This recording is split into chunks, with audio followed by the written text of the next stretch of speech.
नमस्कार सभी को। कैसे हो आप सभी? अच्छे होंगे, मस्त होंगे ना। देखो, आज आपका जो मॉडल पेपर रहेगा वो रहेगा आपका सेकंड मॉडल पेपर। कौन सा रहेगा? तो ये रहेगा आपका सेकंड मॉडल पेपर, ठीक है। और सेकंड मॉडल पेपर में आप कल की तरह ही वही वापस क्वेश्चन यानी भूगोल के, आपके जैसे हिस्ट्री के, कल्चर के, करंट के ना, कंप्यूटर के ये क्वेश्चन आप देखने वाले हो, ठीक है। तो बिना किसी चर्चा के अपन चलते हैं क्वेश्चन संख्या 1 की ओर। देखो, क्वेश्चन संख्या 1 आपसे क्या कह रहा है कि इसराना जो पहाड़ियां हैं वो कहाँ अवस्थित है, यानी इसराना की जो पहाड़ियां हैं ये पहाड़ियां कहाँ मिलेगी आपको, इसराना की पहाड़ियां किस जिले में आपको मिलेगी। तो ये देखो, आपको राजसमंद उदयपुर में मिलेगी, सीकर झुंझुनू में, या फिर आपके करौली सवाई माधोपुर में, या फिर जालोर सांचौर में। तो ये आपके जो इसराना की जो पहाड़ियां हैं ये आपकी मिलेगी जालोर सांचौर में, यानी ऑप्शन डी यहाँ से करेक्ट हो जाएगा। जालोर और सांचौर में आपको कौन सी पहाड़ियां मिलेगी? तो ये आपको मिलेगी इसराना की पहाड़ियां। कौन सी पहाड़ियां मिलेगी? इसराना की पहाड़ियां। अब देखो, जालोर के अंदर कोई और पहाड़ियां भी है क्या? कहाँ पर है? आपका जो जालोर है, इसी जालोर के अंदर कोई और भी पहाड़ियां है क्या? तो यहाँ पर मिलेगा आपको एक डोरा पर्वत। कौन सा पर्वत मिलेगा? डोरा पर्वत आपको कहाँ पर मिलेगा? जालोर में मिलेगा ना। कहाँ पर है? तो आपको एक तो मिलेगा डोरा पर्वत, ठीक है। अब ये जो आपके डोरा पर्वत है, इसी डोरा पर्वत की ऊंचाई अगर आपसे पूछ ले तो ये हो जाएगी 869 मीटर। कितनी हो जाएगी? तो ये हो जाएगी आपके 869 मीटर। कौन से पर्वत की? डोरा पर्वत की। कहाँ पर है? जालोर में डोरा पर्वत 869 मीटर ऊंचा है। दूसरा यहाँ पर रोजा बाखर है ना। कौन सा है? तो दूसरा है यहाँ पर आपके रोजा बाखर। कौन सा बाखर है? तो यहाँ पर है आपके रोजा बाखर, और इसकी जो ऊंचाई है ये आपके है 730 मीटर। अगर आपको ये पूछ ले कि रोजा बाकर कहाँ पर है? जालोर में। ऊंचाई अगर पूछ ले तो आपकी हो जाएगी 730 मीटर। कितनी हो जाएगी? 730 मीटर हो जाएगी।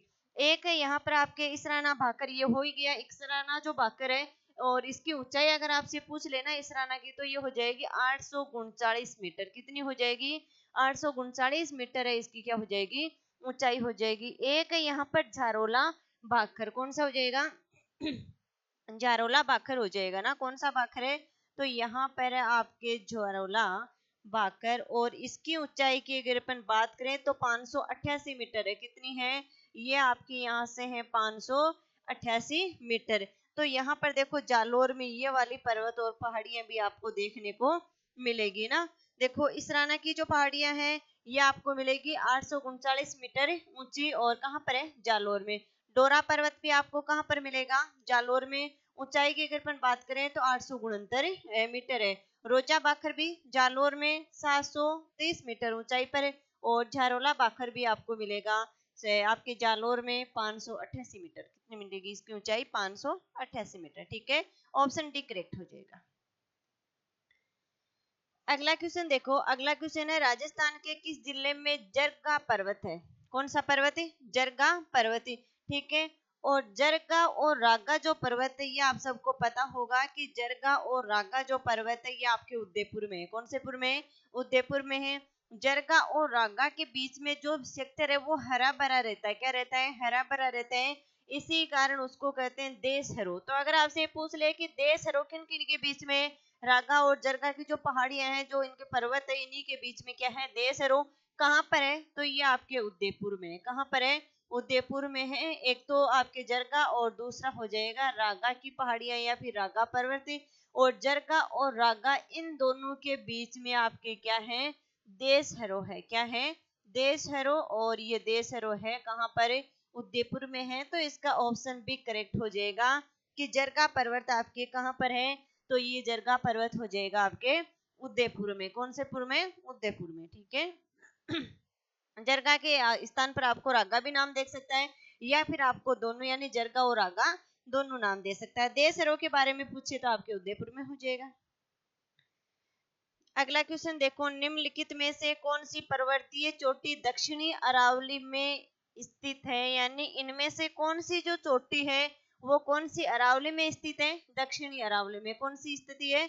तो ये आपकी दक्षिणी जो अरावली है उसी दक्षिणी अरावली में इनमें से कौन सी चोटी है ये आपको पूछा है।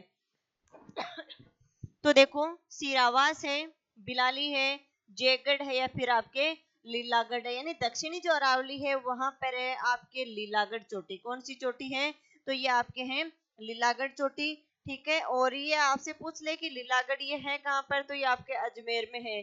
जैसे नागपानी है आपके, जैसे लीलागढ़ है ना, सज्जनगढ़, ये आपके कहाँ पर है, अजमेर में। और ये कहाँ पर आपके दक्षिणी अरावली में। कौन सी अरावली में है, दक्षिणी अरावली में। ठीक है, ऑप्शन डी यहाँ से करेक्ट हो जाएगा।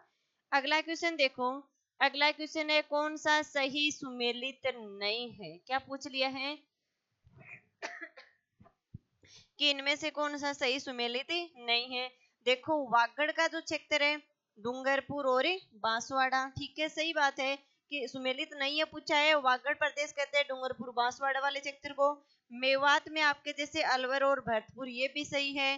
भोमट, प्रतापगढ़, चित्तौड़गढ़, ये थोड़ा सही नहीं लग रहा है। अगला ऑप्शन देखो, हाड़ौती में जैसा कोटा, बूंदी और आपके जैसे झालावाड़, ये भी सही है। तो ये जो आपका जो भोमट है, ये भोमट प्रतापगढ़ और चित्तौड़गढ़ नहीं है ना, क्या नहीं है, प्रतापगढ़ और चित्तौड़गढ़ नहीं है। यानी गोगुंदा से जो डूंगरपुर है, या फिर आपसे पूछा जाए कि गोगुंदा से आपका जो उदयपुर है, इनके बीच का जो क्षेत्र है उसको क्या कहते हैं, भोमट का पठार कहते हैं। तो यहाँ पर ये सही सुमेलित नहीं है।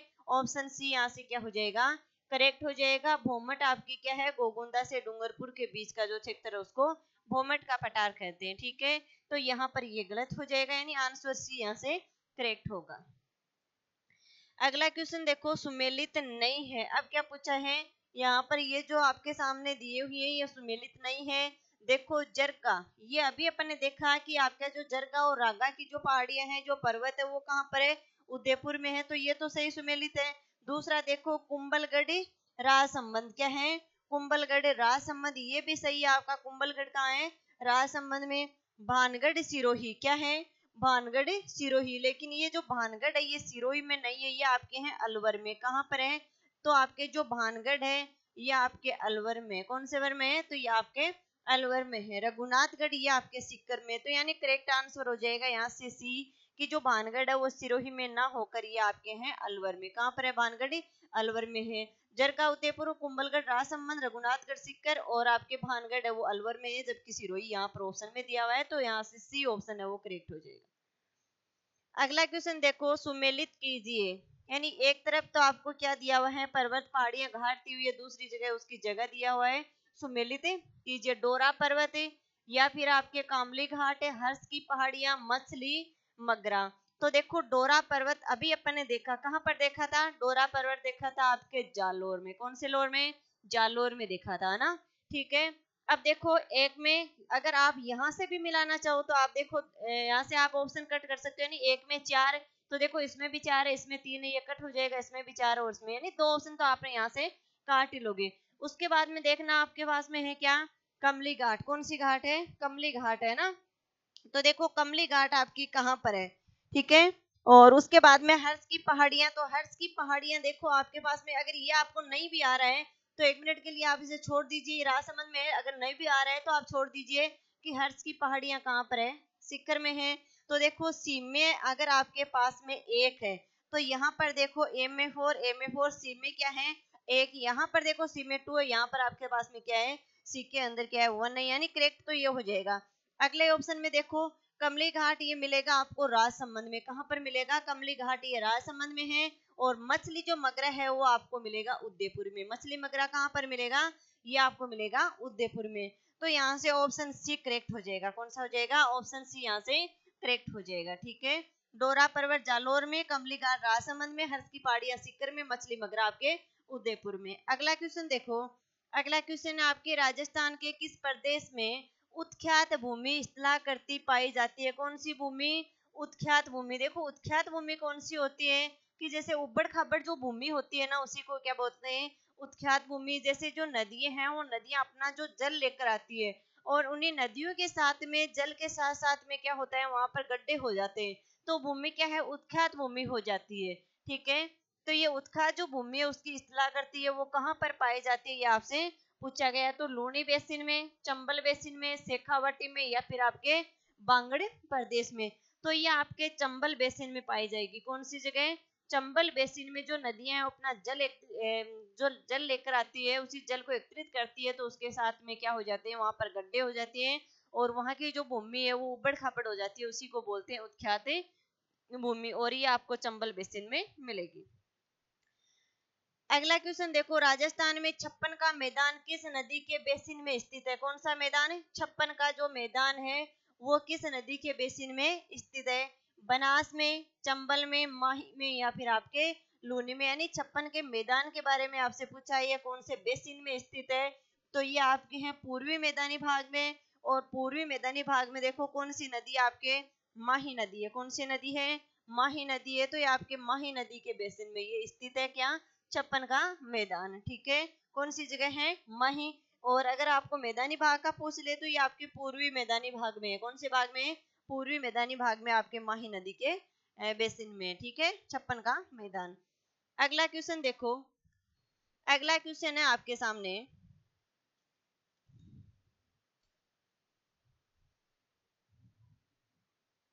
अगला क्वेश्चन देखो, राजस्थान का निम्नलिखित में से कौन सा भौतिक क्षेत्र मध्य प्रदेश के साथ में अपनी सीमा साझा करता है? कौन से प्रदेश के साथ में? मध्य प्रदेश के साथ में। अपन ने कल की क्लास में देखा था कि मध्य प्रदेश है वो राजस्थान के साथ में कितनी सीमा साझा करता है, ये आप कमेंट बॉक्स में बताइए ना। कहाँ पर बताओगे? कमेंट बॉक्स में बताना। आपको कल की क्लास में अपन ने वो क्वेश्चन लिया था और वहां पर अपन ने संख्या भी लिखी थी, यानी सबसे अधिक जो सीमा साझा करने वाला कौन सा आपके, ये भी अपन ने लिखा था। और उनकी जो कितने किलोमीटर सीमा साझा करता है ये भी लिखा था। यहाँ पर क्या पूछा है कि कौन सा आपके जो मध्य प्रदेश के साथ में सीमा साझा करने वाला प्रदेश है? तो देखो, पश्चिमी मरुस्थलीय मैदानी क्षेत्र है, अर्ध शुष्क क्षेत्र है, अरावली क्षेत्र है, या फिर दक्षिणी पूर्वी पठारी क्षेत्र है? तो इसका करेक्ट आंसर हो जाएगा आपके कौन सा?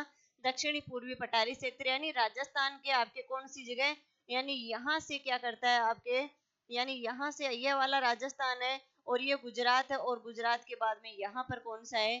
तो ये हो जाएगा आपके कौन सा, ये आपके मध्य प्रदेश है वो सीमा साझा करता है। तो कौन सा हो जाएगा? दक्षिणी पूर्वी पठारी प्रदेश हो जाएगा। ठीक है, ऑप्शन डी करेक्ट है। अगला क्वेश्चन देखो, राजस्थान का कौन सा जिला हाड़ौती का पठार में सम्मिलित नहीं है? कौन से पठार में? हाड़ौती के पठार में सम्मिलित नहीं है। दौसा, कोटा, बारा, झालावाड़। अभी अपन ने पिछले क्वेश्चन में देखा था कोटा, बारा, झालावाड़ है, और यहाँ पर क्या नहीं है? दौसा है वो आपके हाड़ौती के पठार में सम्मिलित नहीं है। ऑप्शन ए करेक्ट हो जाएगा। अगला क्वेश्चन देखो, अगला क्वेश्चन है, राजस्थान में किस भौतिक क्षेत्र में मुकुंदरा की पहाड़ियां स्थित है? कौन सी पहाड़ियां? मुकुंदरा की जो पहाड़ियां हैं वो मुकुंदरा की पहाड़ियां कौन से क्षेत्र में स्थित है? शेखावाटी प्रदेश में है, आपके जैसे हाड़ौती पठार में है, दक्षिणी अरावली में, या फिर आपके माही बेसिन में है? तो आपकी जो मुकुंदरा की जो पहाड़ियां हैं ये आपको मिलेगी कहाँ पर है? कोटा झालावाड़ में मिलती है। कहाँ पर मिलती है? कोटा झालावाड़ में आपको मुकुंदरा की पहाड़ियां मिलेगी। और कोटा, बारा, झालावाड़ ये है कहाँ पर? तो ये आपके हाड़ौती के पठार में है। तो कौन से पठार में मिलेगी आपको मुकुंदरा की पहाड़ियां? ये आपको कोटा झालावाड़ में मिलेगी। तो ये हाड़ौती का पठार हो जाएगा। कौन सा हो जाएगा? हाड़ौती का पठार। ऑप्शन बी करेक्ट हो जाएगा।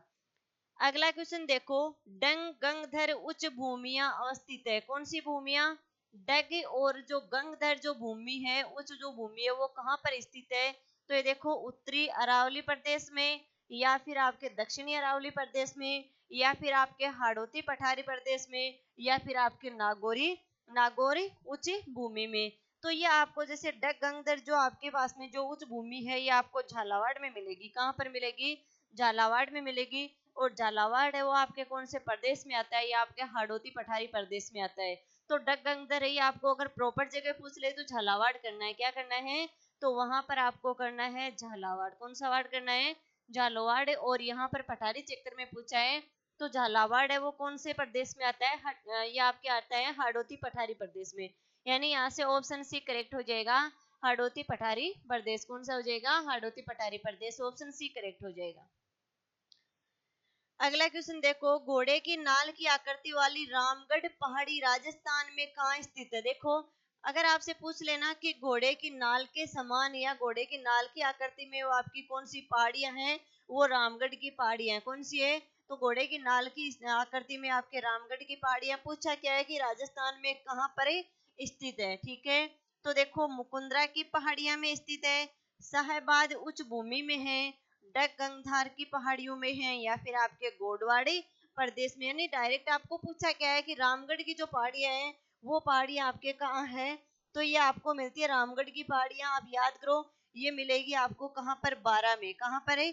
12 में, ठीक है। और 12 की जो भूमि है वो आपके साहेबाद उच्च भूमि में, 12 की जो आपके पास में साहेबाद जो उच्च भूमि है उसी साहेबाद यानी रामगढ़ की पहाड़ियां 12 में है। और यहाँ पर उच्च भूमि के बारे में आपसे पूछ लिया है, तो देखो 12 में आपके साहेबाद जो उच्च भूमि है उसी उच्च भूमि में कौन सी पहाड़ियां मिलेगी, रामगढ़ की पहाड़ियां, घोड़े की नाल के समान इसकी आकृति है, ठीक है। ऑप्शन भी करेक्ट हो जाएगा।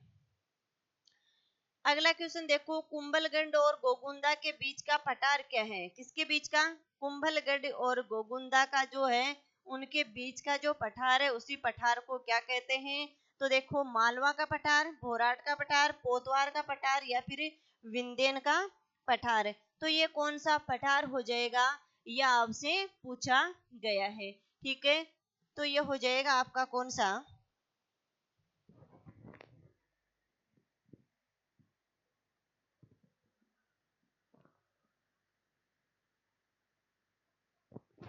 अ, देखो अभी अपन ने देखा था कुंभलगढ़ और गोगुंदा के बीच का जो पठार है वो हो जाएगा आपके कौन सा, बोराट का पठार। कौन सा हो जाएगा, ये हो जाएगा आपके बोराट का पठार। कौन सा, कुंभलगढ़ और गोगुंदा के बीच में, अभी अपन ने पिछले क्वेश्चन में देखा था। अगला क्वेश्चन देखो, सुमेलित नहीं है, क्या पूछ लिया है, सुमेलित नहीं है। तो बोराट का जो पठार है कुंभलगढ़ से गोगुंदा के मध्य, अभी अपन ने देखा। फिर देखो भाखर है, वो भाखर आपको कहाँ पर मिलेगा, तो ये मिलेगा आपको कहाँ पर है, आपको पूछा गया है कि सुमेलित नहीं है, उड़िया का जो पठार है और लसाड़िया का जो पठार है, ठीक है। तो देखो बोराट का जो पठार है ये आपको कहाँ पर मिलेगा,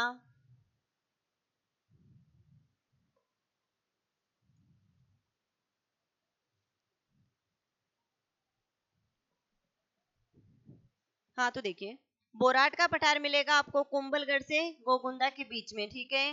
भाखर भाखर ये मिलेगा आपको सिरोही में, कौन सी में, पूर्वी सिरोही में।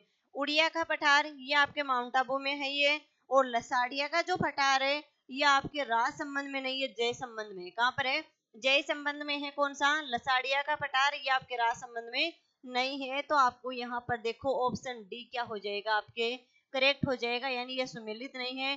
बोराट कुंभलगढ़ और गोगुंदा के बीच में है, बाकर सिरोही में है, ठीक है। और उड़िया का पठार माउंट आबू में है, लसाड़िया आपके राजसमंद में न होकर कहां पर हो जाएगा, जय संबंध में हो जाएगा। अगला क्वेश्चन देखो, बनास बेसिन राजस्थान के किस भौगोलिक विभाजन का हिस्सा है, कौन सा बेसिन, जो आपका जो बनास जो बेसिन है वो राजस्थान के किस भौगोलिक विभाजन का क्या है, हिस्सा है। तो देखो पश्चिमी रेतीले मैदान का हिस्सा है, या फिर आपके ये अरावली पर्वतमाला और पहाड़ी क्षेत्र है, क्या है, अरावली पर्वतमाला और पहाड़ी क्षेत्र है। या फिर आपके जैसे पूर्वी मैदान है, या फिर आपके क्या है, हाड़ौती पठार है, क्या है, हाड़ौती पठार है ना। तो ये हो जाएगा आपके, देखो बनास बेसिन है तो ये आपके हो जाएगा पूर्वी मैदानी प्रदेश का भाग, कौन से भाग किसका हो जाएगा विभाजन है, तो ये हो जाएगा पूर्वी मैदानी भाग का विभाजन हो जाएगा, सी ऑप्शन यहाँ से करेक्ट होगा। अगला क्वेश्चन देखो, निम्नलिखित में से कौन राजस्थान में मरुस्थलीकरण का कारण नहीं है, क्या पूछा है, यानी जो मरुस्थलीकरण है उसका कारण है वो नहीं है।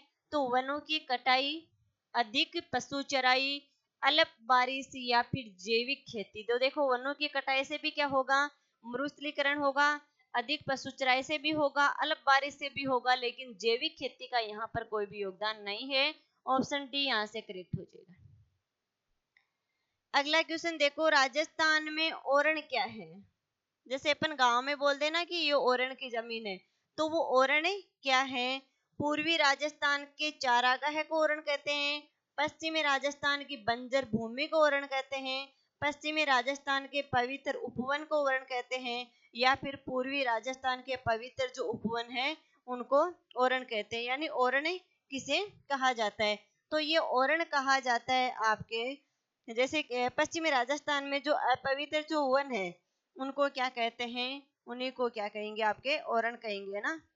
तो ये देखो कहाँ पर है आपके, ये रहा ना, पश्चिमी राजस्थान में पवित्र जो उपवन है उसको क्या कहते हैं, ओरण कहते हैं, क्या कहते हैं, ओरण कहते हैं। और ओरण के अगर देवता के बारे में आपसे पूछ ले तो ये आपके तल्ली नाथ जी, अगर आपको ये पूछ ले कि ओरण के देवता कौन है तो तल्ली नाथ जी है, कौन है, तल्ली नाथ जी है आपके ओरण के देवता, ठीक है। अगला क्वेश्चन देखो, सामान्य राजस्थान को कितने जलवायु क्षेत्रों में विभाजित किया गया है।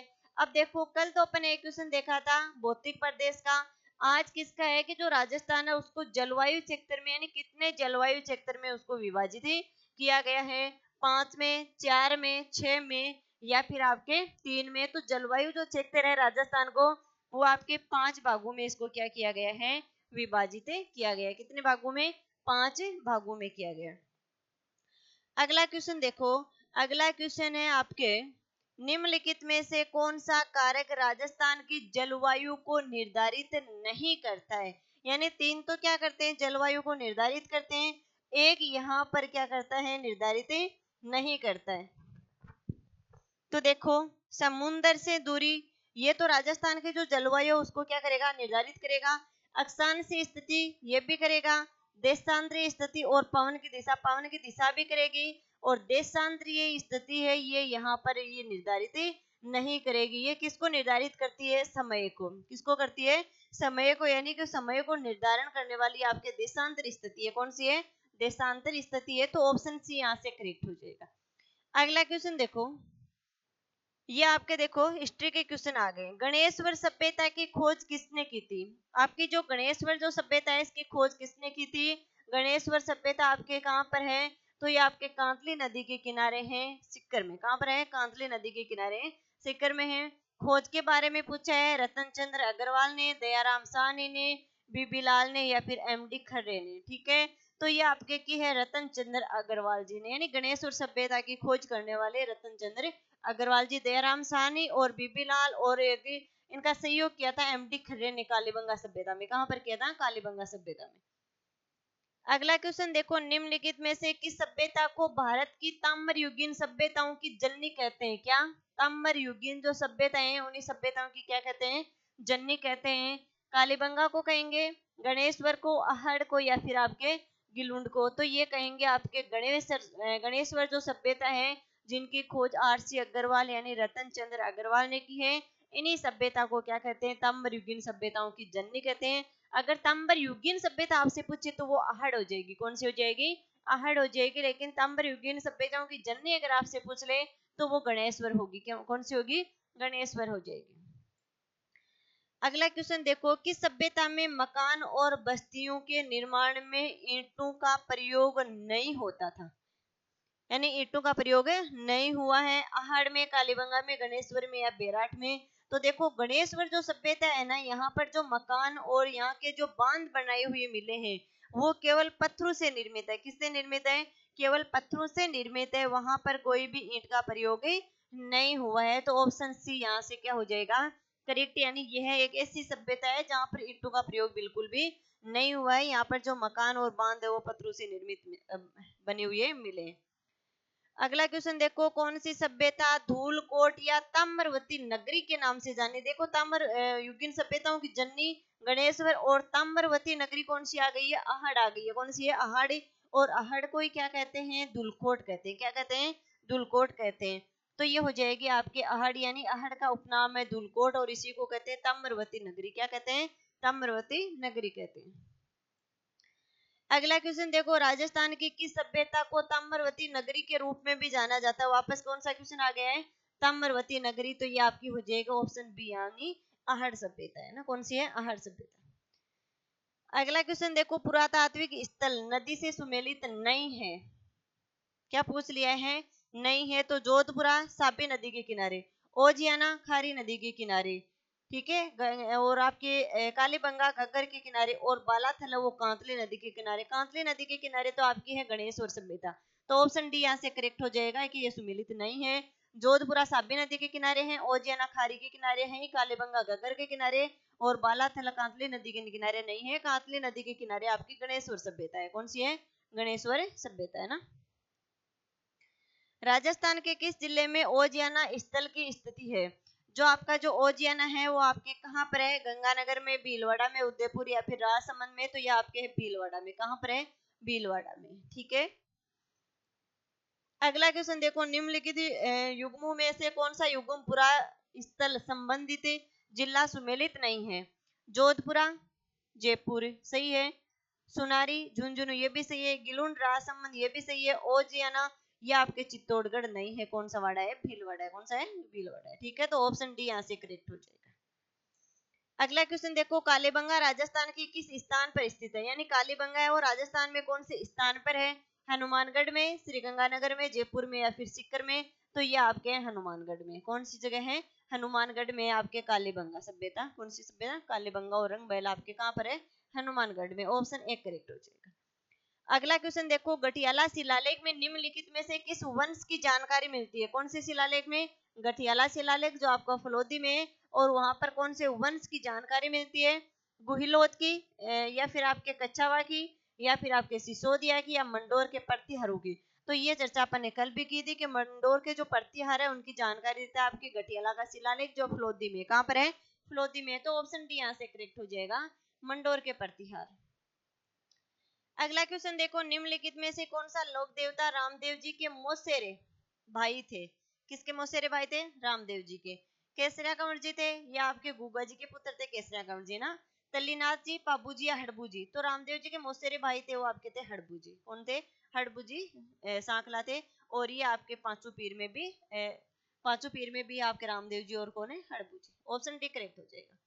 अगला क्वेश्चन देखो, राजस्थान के कौन से लोक देवता को धोलिया वीर के नाम से जाना जाता है, और ये क्वेश्चन आप सबको आ रहा होगा, धोलिया वीर किसे कहते हैं, तो आपके तेजाजी महाराज को कहते हैं, कैसे को कहते हैं, तेजाजी महाराज को, यानी ऑप्शन बी यहाँ से करेक्ट हो जाएगा, तेजाजी।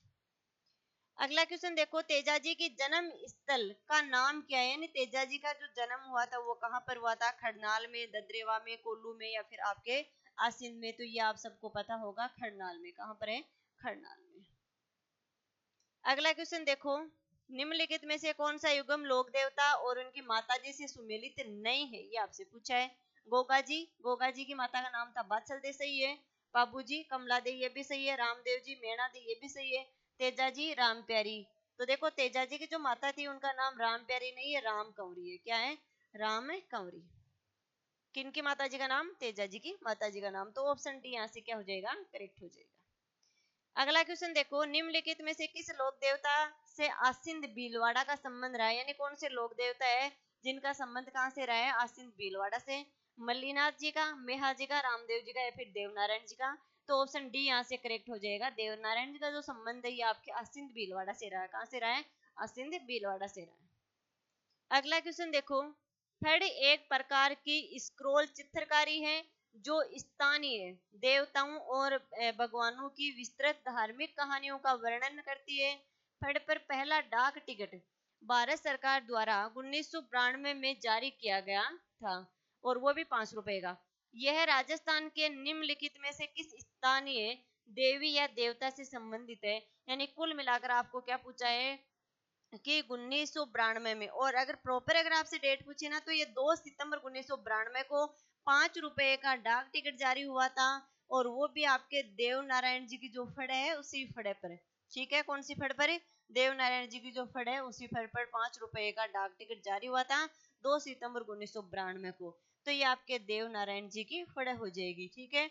और ये जो फड़ है इस फड़ का वाचन कौन करते हैं, तो आपकी गुर्जर जाति के जो भोपे होते हैं वो उन्हीं जो फड़ है उन्हीं फड़ का वाचन करते हैं, कौन है, गुर्जर जाति के भोपों द्वारा, ऑप्शन सी करेक्ट हो जाएगा। किस लोक देवता की ख्याति 4 हाथों वाले लोक देवता के रूप में जानी जाती है, यानी 4 हाथ वाले लोक देवता किसको कहते हैं, देवनारायण जी को, मल्लीनाथ जी को, वीर कल्ला जी को या फिर हड़बू जी को, तो ये थे आपके वीर कल्ला जी, कौन थे, वीर कल्ला जी, इनकी पत्नी का नाम था कृष्णा, इन्होंने अकबर के साथ में युद्ध किया था, किसके साथ में, अकबर के साथ में, किसके साथ में, अकबर के सामने किया था, और किसका सहयोग किया था, तो ये आपके उदय सिंह जी का सहयोग, यानी उदय सिंह जी की ओर से अकबर के साथ में इन्होंने क्या किया था, वीर ये आपके युद्ध किया था वीर कल्ला जी ने, ऑप्शन सी करेक्ट हो जाएगा। और वीर कल्ला जी को क्या कहते हैं, 4 हाथों वाले देवता के नाम से जाना जाता है। ये आपके योग कला में भी निपुण थे, वीर कल्ला जी योग कला में भी क्या थे, निपुण थे। अगला क्वेश्चन देखो, बाथी खत्री किस लोक देवता को संदर्भित है, यानी जो आपकी जो बाथी जो खत्री है वो किसको समर्पित है, तेजा जी को, मल्लीनाथ जी को, हड़बू जी को या फिर कल्ला जी को, तो ये आपके वीर कल्ला जी को है, किसको है, तो ये आपके जो भाती जो खत्री है वीर कल्ला जी को समर्पित है। अगला क्वेश्चन देखो, अगला क्वेश्चन आपके सामने, निम्नलिखित में से सत्य कथन को पहचानिए। कौन से कथन को? सत्य कथन को पहचानिए। देखो आपको चार ऑप्शन दिए हुए हैं, चारों ऑप्शन आपको आ जाएंगे, केवल आप बड़ा क्वेश्चन देखकर इसको आप स्किप मत कर देना। अगर एग्जाम में भी आपके सामने बड़ा क्वेश्चन आए ना, तो आप उसको छोड़ मत देना, उसको पढ़ना एक बार। बड़ा जो क्वेश्चन होता है वो बहुत इजी क्वेश्चन होता है। क्वेश्चन संख्या 1 देखो, वीर कल्लाजी जिन्होंने सुकर सुकवर के चित्तौड़ किले पर आक्रमण के दौरान असाधारण वीरता और साहस दिखाया था, मेवाड़ सेक्टर में 4 हाथों वाले लोक देवता के रूप में लोकप्रिय। सही बात है, अभी अपन ने चर्चा की है कि इन्होंने उदयपुर में और उदय सिंह जी के साथ में क्या किया था, उदय सिंह जी की ओर से युद्ध किया था, किसके समकालीन? अकबर के। ठीक है, उदयपुर बोल दो या फिर आपके मेवाड़ बोल दो। ठीक है, क्या करना है? सत्य कथन। ठीक है, अगला ऑप्शन और देखो, ऐसा माना जाता है कि वीर कल्लाजी का सिर कटने के बाद भी मुगलों से लड़ते हुए उनका धड़ कडेला तक पहुंच गया था। सही बात है, यानी इनका जो सर है वो कट गया था। ठीक है, फिर भी ये मुगल सेना का सामना करते रहे थे बिना सिर के ना। कल्लाजी द्वारा कामड़िया पंथ की स्थापना की थी, ये बात गलत है। यानी कामड़िया पंथ की स्थापना तो अपन ने कल ही पढ़ी थी, किसके द्वारा की? आपके रामदेव जी के द्वारा, तो ये यहाँ पर गलत हो जाएगा। राजस्थान में पाबूजी ऊंटों के देवता के रूप में पूजे जाते हैं, ये बात भी सही है। यानी ऑप्शन ए, बी और डी तीनों सही है। तो आप देखिए ए, बी और डी, ए, बी और डी, यानी केवल आपके सामने क्या हो जाएगा? ए, बी और डी सत्य हो जाएगा, ऑप्शन ए करेक्ट होगा। अगला क्वेश्चन देखो, लोक देवता जिसका मुख्य मंदिर लूणी नदी के किनारे है, कौन सी नदी के किनारे? लूणी नदी के किनारे। पाबू जी का, मल्लीनाथ जी का, तेजा जी का या फिर मेहा जी का? तो ये आपके मल्लीनाथ जी का जो मंदिर है ये कहाँ पर? आपके लूणी नदी के किनारे हैं। और यहाँ पर मल्लीनाथ जी का जो मेला वो भी लगता है ना। कौन सा मेला लगता है? यहाँ पर मल्लीनाथ जी का मेला भी लगता है। ठीक है, लूणी नदी के किनारे। अगला क्वेश्चन देखो, कुंडा पंथ के प्रेरणता कौन थे? कौन से पंथ के? कुंडा जो पंथ है उसी कुंडा पंथ के प्रेरणता कौन थे? राव अजित सिंह, राव मल्लीनाथ, गोगा जी या फिर पाबू जी? तो कुंडा जो पंथ है उसके प्रेरणता थे आपके राव मल्लीनाथ जी। कौन से नाथ जी? राव मल्लीनाथ जी थे कुंडा पंथ के प्रेरणता। अगला क्वेश्चन देखो, निम्नलिखित में से असंगत युग्म की पहचान कीजिए ना। देखो, तेजा जी परबतसर नागौर, देवनारायण जी आसिंद भीलवाड़ा, पाबू जी कोल्लू या फिर कोल्लू मंडी लोधी, तल्लीनाथ जी कतरियासर बीकानेर। तो यहाँ पर आपके ऑप्शन डी क्या हो जाएगा? करेक्ट हो जाएगा। यानी असंगत आपसे पूछा है तो तल्लीनाथ जी है वो आपके कतरियासर बीकानेर के नहीं है ना, कतरियासर बीकानेर के नहीं है तल्लीनाथ जी। अगला क्वेश्चन देखो, निम्नलिखित में से कौन सा सुमेलित नहीं है? लोक देवता और यहाँ पर इनका मुख्य स्थल है, पाबू जी कोल्लू गांव, तेजा जी परबसर, मल्लीनाथ जी पिचियाक, गोगा जी गोगामेड़ी। तो यहाँ से ऑप्शन सी करेक्ट हो जाएगा कि मल्लीनाथ जी का जो स्थान है वो आपके पिचियाक नहीं है। कौन सा नहीं है? पिचियाक नहीं है। अगला क्वेश्चन देखो, अगला क्वेश्चन है, राजस्थान एकीकृत स्वच्छ ऊर्जा नीति 2024 के बारे में असत्य कथन को छांटिए। ये आपके करंट के क्वेश्चन आ गए। किसके क्वेश्चन आ गए? करंट के क्वेश्चन आ गए। ऑप्शन एक देखो, इस नीति, कौन सी नीति है? स्वच्छ ऊर्जा नीति। कौन सी है? स्वच्छ तो ऊर्जा नीति है, उसके बारे में क्या करना है आपको? असत्य छांटना है। इस नीति की अवधि 29 मार्च 2029 तक लागू रहेगी। सही बात है, ये आपकी जो स्वच्छ ऊर्जा नीति है ना 2024 वाली, इसकी जो आपकी जो अवधि है, इनका जो समय है 29 मार्च 2019, ये आपके 2029 तक क्या होगा? लागू रहेगा। वर्ष 2030 तक अक्षय ऊर्जा क्षमता को 125 गीगावाट तक बढ़ाना है। ये बात भी सही है कि 2030 तक ये लक्ष्य रखा गया है कि अक्षय ऊर्जा जो क्षमता है उसको 125 जो गीगावाट है वहां तक बढ़ावा दिया जाएगा। अगला क्वेश्चन अगला ऑप्शन देखो, इसकी नोडल एजेंसी राजस्थान अक्षय ऊर्जा निगम लिमिटेड आरपीईसी है। ये बात भी सही है कि इसकी जो नोडल एजेंसी है वो राजस्थान अक्षय ऊर्जा निगम लिमिटेड है। ये भी सही है। इनमें से कोई नहीं, तो ऑप्शन डी यहाँ से करेक्ट हो जाएगा कि इनमें से कोई नहीं वो असत्य। ठीक है, अगला क्वेश्चन देखो, राजस्थान एमएसएमई नीति 2024 वो कब तक लागू हुई? ये आपके हैं सूक्ष्म लघु उद्योग। कौन सा है? सूक्ष्म, ये आपके सूक्ष्म लघु और निम्न उद्योग है उनके बारे में चर्चा की है। और ये जो नीति है ये कब तक लागू रहेगी, ये आपसे पूछा है। 31 मार्च 2029, 2 अक्टूबर 2030, 27 सितंबर 2031 या फिर 4 अगस्त 2032। तो ये रहेगी आपके 2029 तक, और वो भी कौन सा मार्च है, 31 मार्च 2029 तक क्या रहेगी, ये लागू रहेगी। अगला क्वेश्चन देखो, ग्रामीण भारत महोत्सव 2025 का जो आयोजन है वो कहाँ पर हुआ है, कौन से भारत का, जो ग्रामीण जो भारत जो महोत्सव है 2025, इसका आयोजन हुआ था आपके नई दिल्ली में। उद्घाटन किया था पीएम मोदी जी ने और समापन किया था राष्ट्रपति द्रौपदी मुर्मू जी ने। किसने किया था, राष्ट्रपति द्रौपदी मुर्मू जी ने। किसका, ग्रामीण भारत महोत्सव का नई दिल्ली में इसका उद्घाटन किया था।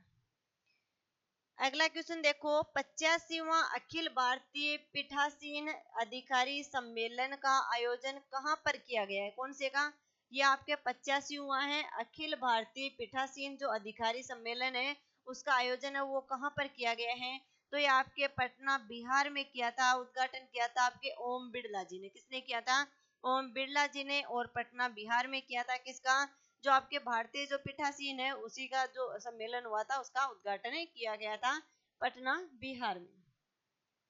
ऑप्शन बी करेक्ट हो जाएगा।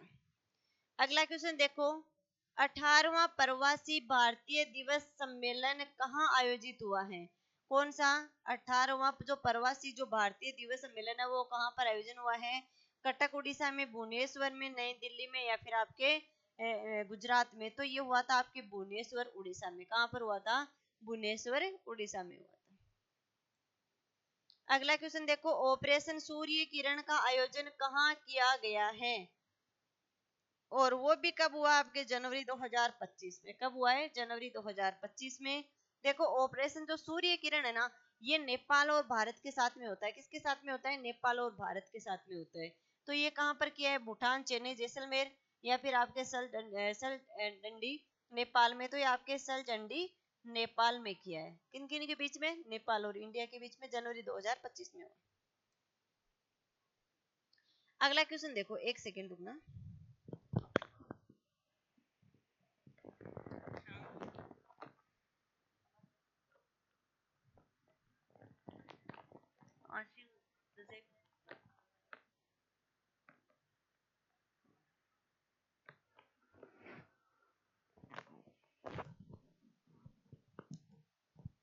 प्रसिद्ध भारतीय वैज्ञानिक जिनका जनवरी 2025 में निधन हुआ, जो दोनों परमाणु परीक्षण में शामिल थे। इन्हें आपको पता है कि 2 परमाणु परीक्षण हुए थे। एक तो आपके किसके समय, इंदिरा गांधी जी के समय, दूसरे आपके वाजपेयी जी के समय हुआ था ना। और इन दोनों जो परमाणु परीक्षण है उनमें शामिल थे, और वो कौन से वैज्ञानिक हैं जिनका निधन हुआ है जनवरी 2025 में, तो वो थे आपके कौन है, राजगोपाल चिदंबरम। कौन थे, डॉक्टर राजगोपाल जी थे। ठीक है, ऑप्शन सी करेक्ट हो जाएगा। अगला क्वेश्चन देखो, जनवरी 2025 में इसरो के अध्यक्ष किसे बनाया गया है, यानी जनवरी 2025 में इसरो के नए अध्यक्ष है वो बन गए हैं। कौन से क्रम के हैं, 11वें क्रम के हैं, तो 10वें क्रम के कौन है, ये भी तो पूछा जाएगा ना कि 10वें क्रम के कौन है। तो 10वें क्रम के थे आपके एस सोमनाथ जी। कौन थे, एस सोमनाथ जी। और 11वें क्रम के हैं आपके वी नारायण। कौन है, वी नारायण है। ये नए अध्यक्ष बन गए इसरो के, और इन्होंने कहा है कि 2028 तक चंद्रयान 4 की क्या हो जाएगी, लॉन्चिंग हो जाएगी। और 2035 तक यहाँ पर क्या हो जाएगा, जो अंतरिक्ष में जो स्टेशन होगा वो अंतरिक्ष में स्टेशन कर दिया जाएगा। किसका, किसने कौन करेगा, तो ये इसरो के द्वारा ये घोषणा किसने की है, वी नारायण ने की है कि अंतरिक्ष स्टेशन हो जाएगा 2035 तक। अगला क्वेश्चन देखो, खो खो विश्व कप 2025 का शुभंकर क्या था, किसका, खो खो 2025 है उसका शुभंकर नेपाल। और इसमें देखो भारत यानी पुरुष और महिला 2 टीमों के बीच में होता है। तो इसमें पुरुष विजेता और महिला विजेता ये दोनों ही आपके भारत रहा है। कौन रहा है, भारत। और उप विजेता रहा आपके नेपाल। कौन रहा है, नेपाल। पूछा क्या है, शुभंकर, तो शुभंकर है तेजस और तारा। क्या है, तेजस और तारा खो खो विश्व कप 2025 का शुभंकर है। अगला क्वेश्चन देखो, आईसीसी वर्ल्ड रैंकिंग 2025 के संदर्भ में ऐसे हैं। पुरुष की टेस्ट टीम रैंकिंग ऑस्ट्रेलिया है, यानी पुरुषों है, उसी पुरुषों की जो टेस्ट जो टीम जो रैंकिंग है ऑस्ट्रेलिया सही है, ऑस्ट्रेलिया थी। पुरुषों की वनडे टीम रैंकिंग भारत, ये भी सही है। पुरुषों की T20 टीम रैंकिंग ये भी भारत थी, ठीक है। T20 और वनडे टीम दोनों की भारत में रैंकिंग है, वो भारत की है। पुरुषों की ऑलराउंड रैंकिंग आर अश्विन, यहाँ से ये बात गलत है कि पुरुषों की जो ऑलराउंड रैंकिंग है वो आर अश्विन नहीं थे। कौन नहीं थे? आर अश्विन नहीं थे। ऑप्शन डी यहाँ से करेक्ट हो जाएगा। अगला क्वेश्चन देखो, जनवरी 2025 में दिए गए पद्म विभूषण के संदर्भ में असत्य हैं। किसके संदर्भ में? पद्म विभूषण के संदर्भ में वो आपके क्या हैं? असत्य हैं। तो देखो, न्यायमूर्ति जगदीश सिंह खेहर को दिया गया था, सही बात है, पद्म विभूषण से सम्मानित हुए थे। लक्ष्मी नारायण सुब्रमण्यम को ये भी, इन्होंने भी पद्म विभूषण से सम्मानित किया गया था। शारदा सिन्हा को भी यहाँ पर सम्मानित पद्म विभूषण से किया गया था। बतुल बेगम जी, इनको क्या दिया गया था? ये आपको इनको पद्म श्री से सम्मानित किया गया था। बतुल बेगम को किससे सम्मानित किया गया? जयपुर के हैं, और इनको किससे सम्मानित किया गया था? पद्म श्री से। ऑप्शन डी यहाँ से करेक्ट हो जाएगा। अगला क्वेश्चन देखो, सूचना का समूह है, कंप्यूटर के क्वेश्चन आ गए आपके। सूचना का समूह है क्या है? तो जो भी फाइलें होती है उन्हीं फाइलों को क्या कहते हैं? सूचना का समूह कहते हैं। ऑप्शन सी यहाँ से करेक्ट हो जाएगा।